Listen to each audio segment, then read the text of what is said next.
Hi. In this video, I'm going to go over step by step on how you can start a career within cybersecurity. Now, if you're new to my channel, I'm Nicole, and I currently work as an information system security manager, and I've been in the cybersecurity and IT field for over 10 years. This is just an updated video of what I see going on with AI and the job market, and exactly what you can do that's different than everybody else to land that first cybersecurity job.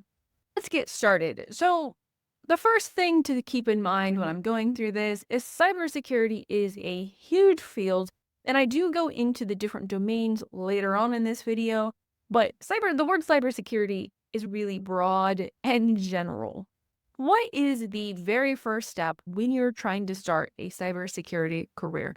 And the first answer is if you have no experience and you don't exactly understand what's going on, is the first thing you need to do is you need to familiarize yourself with cybersecurity and figure out what you like and what you don't like. Now, a lot of people will just say go for whatever has the most jobs. I can tell you from experience, there's nothing worse than having a high-paying job that you hate because you have no hope that more money will make you feel better. You really want to choose something that you like, and the best way to do this, in my opinion, is to start with the Google Cybersecurity certification and go through that and really familiarize yourself with the different types of terminology and terms and all of that. If you're interested, I do have that link below, and I've been through this certification, I'm certified in it, and as someone who's worked in the field for 10 years, the knowledge that you can find in the Google Cybersecurity certification is really hands-on, super practical, great production quality, and probably the best value cybersecurity certification or certificate, not certification,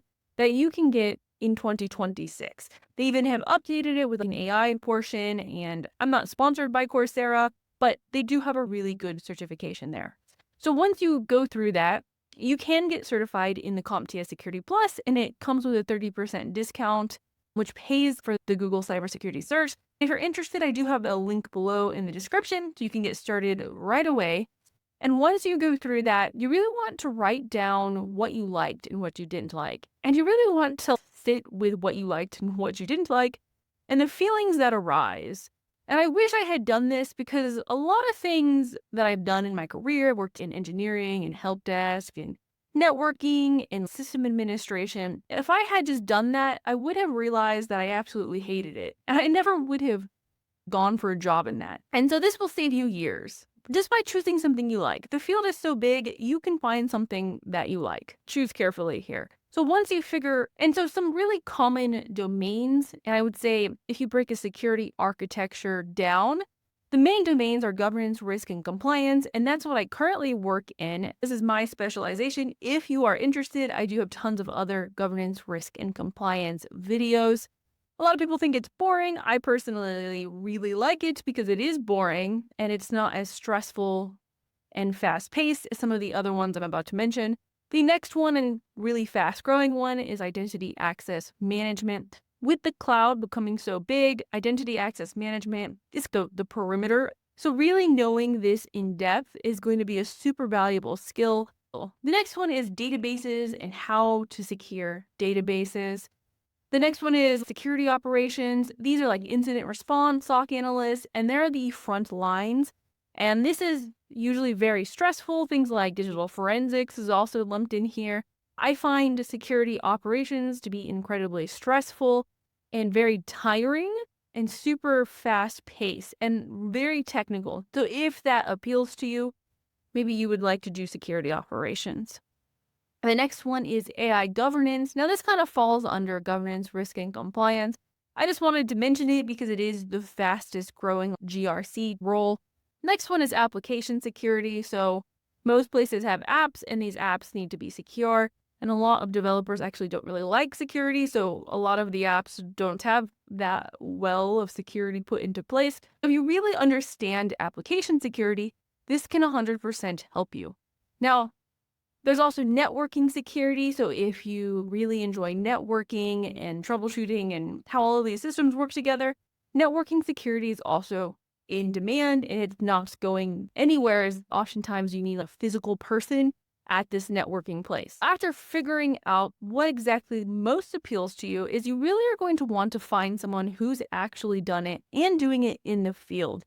And you know what? And you're going to want to pay them money or give them something in value. The best way to not succeed is actually to try to do everything on your own and then check with Claude and YouTube on what you should do and then not receive any feedback from the real world. Internet world is way different than the real world. If you don't have anyone checking you, you might actually think you're on the right path, but you're just on a completely wrong path and you're wasting years and years of time. Find someone who you want to learn from and then do what they say. Don't start to question what they're doing or wait months or years before coming back and talking to them again. If they tell you to do something, I would do it. And then that's it. And also, I would pay them money to support me and help me. A lot of people talk about free stuff and free support, but you have to remember that person, number one, works in a really high paying field. Number two, they didn't get there just by accident. And number three, paying and compensating them for what they're giving you, to me, is a good relationship. Otherwise, it's parasitical. I know everyone's like, you could do everything for free, but oftentimes those people don't really succeed because they don't value other people's time, meaning they don't really value their own time. I would just pay someone to help me. If you're interested, I do have a governance, risk, and compliance mentorship. Below, you can find this. After learning and doing exactly what this person is saying, this might include different types of cybersecurity certifications. Now, some really common entry-level cybersecurity certifications. Is the CompTIA Security, is it worth it or is it not worth it? The CompTIA Security Plus is 100% worth it because it gives you structure on how to learn things. And they have been around for decades, and they have teams of people really updating this to reflect the current job market. Now, the last step is you really need to learn how to market yourself.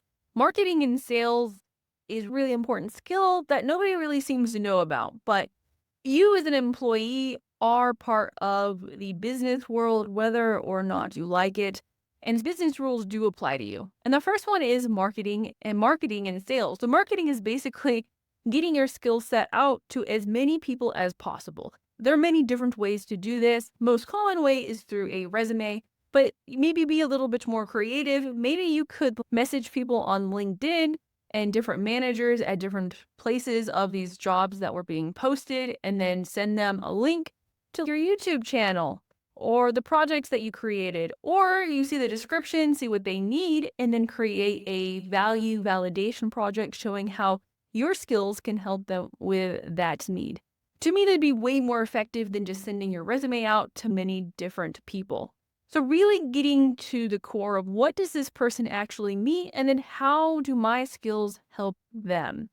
Instead of saying, how can I get a job? You'd be like, the question should be, how can I help this company succeed in what they are trying to do and not be a huge pain? That honestly would be my question. Yeah. Other ways to market yourself, you could also go to cybersecurity networking events and things of that sort. I once talked to this guy who was really well known, and I'm like, do you go to networking events like these conferences to network? And he was like, no, I go to party. Going to these conferences with the idea that you're going to party is actually probably a lot more effective than going to the conferences to meet people to then hopefully get a job. Really, you just want to go to build rapport and have fun, and then you'll probably meet really cool people during this time. Now, after that, you need to learn how to sell yourself. So once you get this job offer and you go through the interview, then you need to sell your skill set for the highest amount of money as possible. Because the easiest place to negotiate your salary is before you even begin. So once you start, I'm not sure why, they usually will only give you 5% increases if you're lucky, like every year. Most places, not even that. So if you can start out at 30% more than they offered you, you're like saving 6 years of time at that 5%. So really never accept the first offer and negotiate like your life depends on it. And I know a lot of people are afraid of negotiating, like they're going to lose the job offer. You're really not. They're expecting you to not accept that first offer. So just don't accept the first offer. And if you have the offer, it means you're the best candidate. They like you. Honestly, just give them a number you don't think you could possibly have. That's basically what I would do on how to start my cybersecurity career in 2026. If you're interested, I have tons of videos on governance, risk, and compliance, which is my specialty. So if you're interested, check out my other videos, and I'll see you in the next video. Bye.